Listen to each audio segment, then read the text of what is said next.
Chapter 18. Away to the South.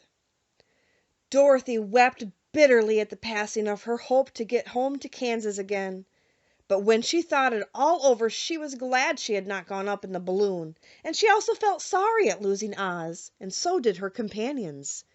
The Tin Woodman came to her and said, "Truly I should be ungrateful if I failed to mourn for the man who gave me my lovely heart. I should like to cry a little because Oz is gone. If you will kindly wipe away my tears so that I shall not rust." "With pleasure," she answered, and brought a towel at once. Then the Tin Woodman wept for several minutes, and she watched the tears carefully and wiped them away with the towel. When he had finished, he thanked her kindly and oiled himself thoroughly with his jeweled oil can, to guard against mishap. The Scarecrow was now the ruler of the Emerald City, and although he was not a wizard, the people were proud of him. "For," they said, "there is not another city in all the world that is ruled by a stuffed man." And so far as they knew, they were quite right. The morning after the balloon had gone up with Oz, the four travelers met in the throne room and talked matters over. The Scarecrow sat in the big throne, and the others stood respectfully before him. "We are not so unlucky," said the new ruler, "for this palace and the Emerald City belongs to us, and we can do just as we please. When I remember that a short time ago I was up on a pole in a farmer's cornfield, and that I now am the ruler of this beautiful city, I am quite satisfied with my lot." "I also," said the Tin Woodman, "am pleased with my new heart, and really that was the only thing I wished in all the world. For my part, I am content in knowing I am as brave as any beast that ever lived, if not braver," said the Lion modestly. "If Dorothy would only be contented to live in the Emerald City," continued the Scarecrow, "we might all be happy together." "But I don't want to live here," cried Dorothy. "I want to go to Kansas and live with Aunt Em and Uncle Henry." "Well, then, what can be done?" inquired the Woodman. The Scarecrow decided to think, and he thought so hard that the pins and needles began to stick out of his brains. Finally he said, "Why not call the Winged Monkeys and ask them to carry you over the desert?" "I never thought of that," said Dorothy joyfully. "It's just the thing. I'll go at once for the golden cap." When she brought it into the throne room, she spoke the magic words, and soon the band of winged monkeys flew in through the open window and stood beside her. "This is the second time you have called us," said the Monkey King, bowing before the little girl. "What do you wish?" "I want you to fly me to Kansas," said Dorothy. But the Monkey King shook his head.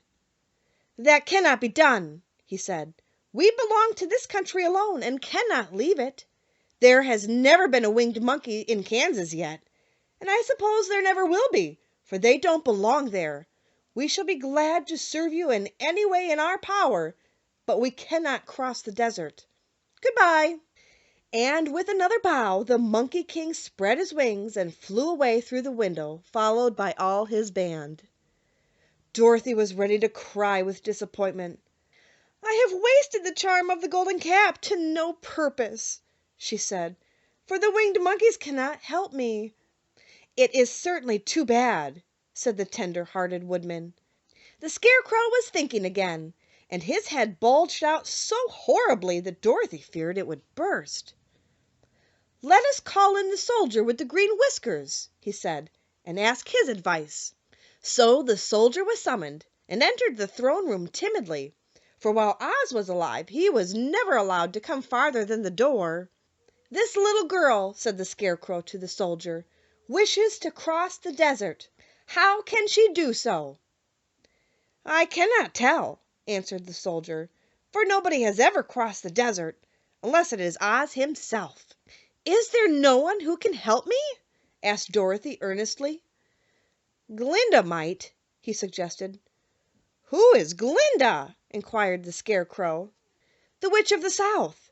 She is the most powerful of all the witches, and rules over the Quadlings. Besides, her castle stands on the edge of the desert, so she may know a way to cross it."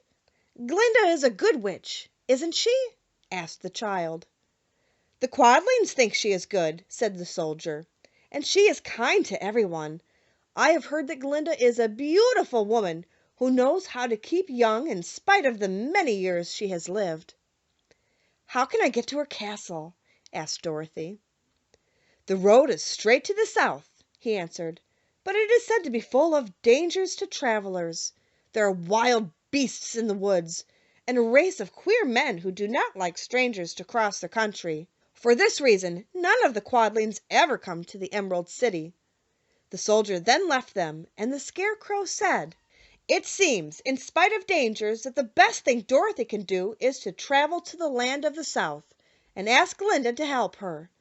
For of course if Dorothy stays here she will never get back to Kansas." "You must have been thinking again," remarked the Tin Woodman. "I have," said the Scarecrow.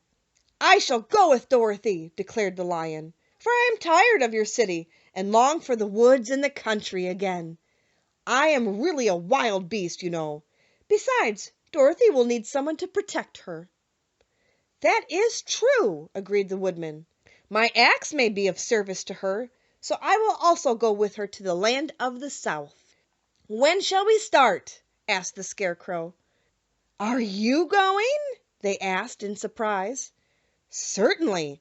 If it wasn't for Dorothy I should never have had brains. She lifted me from the pole in the cornfield and brought me to the Emerald City. So my good luck is all due to her, and I shall never leave her until she starts back to Kansas for good and all." "Thank you," said Dorothy gratefully. "You are all very kind to me, but I should like to start as soon as possible."